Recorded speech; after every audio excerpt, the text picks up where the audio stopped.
श्री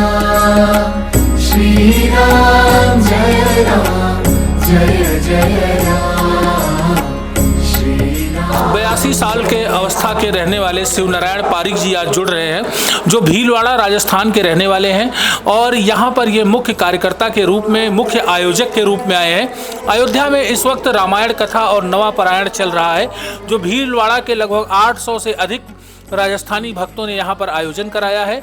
उसी भक्तों को देख रेख करने के लिए, उनकी पूरी तरीके से व्यवस्थाओं को मेंटेन करने के लिए, यहाँ कथा को मेंटेन करने के लिए ये 82 साल की अवस्था में पूरी जिम्मेदारी संभाले हुए हैं और अयोध्या इस वक्त आए हैं भीलवाड़ा से।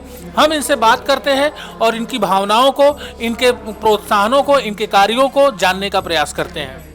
जो हमारे यहाँ का सेवा समिति है, कथा सेवा समिति सुभाष नगर उसका नाम है, और हमारे कथा के संरक्षक हैं श्रीमान सुभाष जी भेड़िया सांसद महोदय, भीलवाड़ा के रहने वाले हैं। और मेरा नाम शिवनारायण पारिक है और मैं इस यहाँ कथा का ये अध्यक्ष हूँ।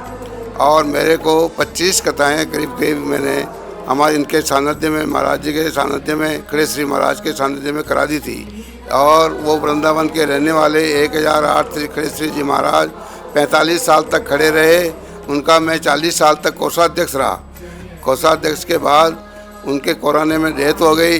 उनके उपलक्ष्य में आज हम यहाँ आए हैं अयोध्या में, और अयोध्या में उनके उपलक्ष्य में, और आपकी माता जी का नाम बताओ, सुशीला देवी जी के पार्थिव शरीर के बाद हम यहाँ कथा करा रहे हैं और उनकी स्मृति में।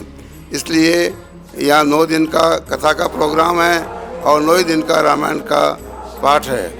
इसलिए सभी भक्तों के साथ हम इनको करीब करीब बहुत सी जगह, 25 जगह और सभी तीर्थ स्थानों में हम कथा करा चुके हैं।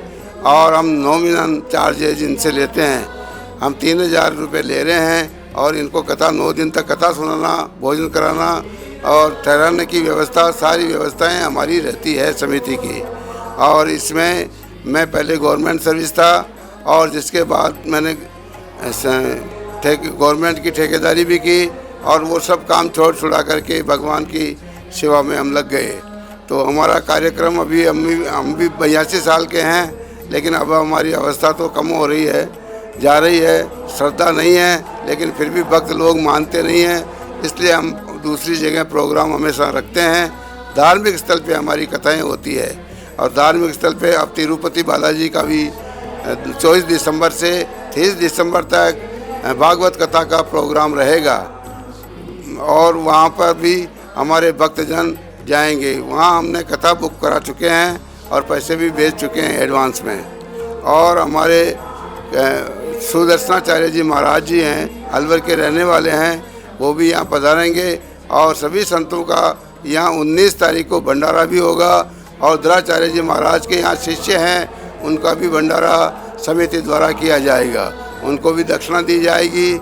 और सभी भक्तों को हम हमेशा श्रद्धा के अनुसार शांति की व्यवस्था बनाए रखने के हिसाब से, और जहाँ भी जाते हैं वहाँ भंडारा दूसरों गरीब आदमियों का भी होता है, गौ सेवा भी करते हैं, और कबूतरों के मक्खी भी हमारे इस पैसे से डालते हैं।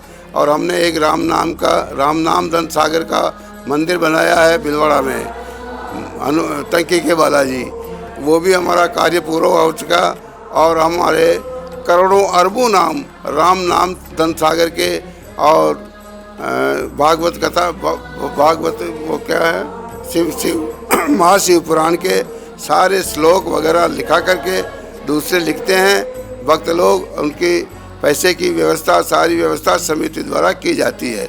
और भंडारा 4-4, 5-5 भंडारे जो होते हैं भीलवाड़ा के अंदर टंकी के बालाजी, वो समिति द्वारा किया जाता है। हर साल कम से कम 10,000, 15,000 का भंडारा होता है आदमियों का, और वो सभी समिति के इन पैसों के द्वारा होता है। इसमें सभी मदद करते हैं, लेकिन पैसा तो समिति ही देती है और कोई नहीं देता। इसलिए सुभाष जी भेड़िया सांसद महोदय कम से कम 10 साल रह चुके हैं, अब के उनको टिकट नहीं मिला। और सांसद महोदय जो पहले भी यहाँ 7 साल पहले जानकी महल में हम कथा करा चुके हैं इसी जगह, वो पहले सांसद थे, अभी भी उस समय आए थे और अब भी आएंगे, और सुभाष जी भेड़िया भी आएंगे, और भी भक्तजन कल परसों आने की संभावना है। देखिए, अभी हमारे साथ शिवनारायण पारिक जी जुड़े हुए थे, जो यहाँ पर हो रही रामायण कथा और नवापरायण के मुख्य आयोजक हैं। उन्होंने हमारे साथ संपूर्ण जानकारी को बहुत ही विस्तृत तरीके से और अपनी भावनाओं को हमारे साथ साझा किया। मैं देवेश पांडे, अयोध्या।